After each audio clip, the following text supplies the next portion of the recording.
I was a very serious student of modern European history. So I loved like how the UK, the Scotland, England, Ireland, they united. But the most interesting part, which I felt, was how Germany unified under Kaiser Wilhelm I in 1880. 88 is with Bismarck.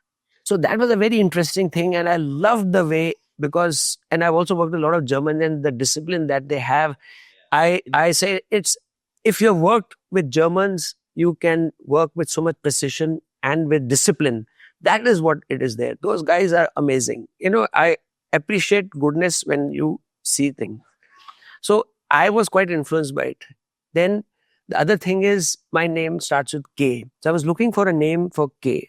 So Kaiser, and also Roman. So Caesar's, then Dutch also influences there. So Kaiser, and then Kesar.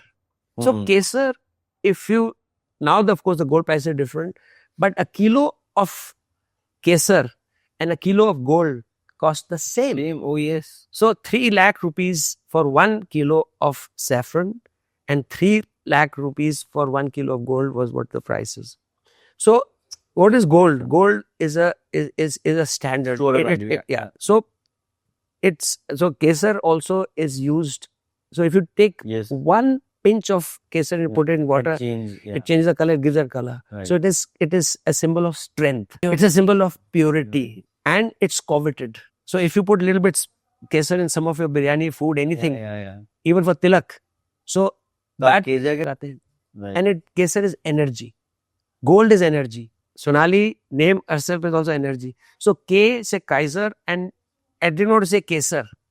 So and in German they say Kaiser Wilhelm first, Kaiser Ludwig. So Kaiser. So I had to put an extra A to it, and that's how I said. How do you spell it? It's K-A-A-I-S-E-R.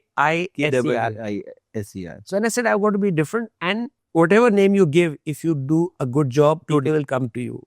I can keep any name. Education this, education that. Name की energy होती है ना. I believe आपके नाम भी जैसे होता है वैसे आपका aura and like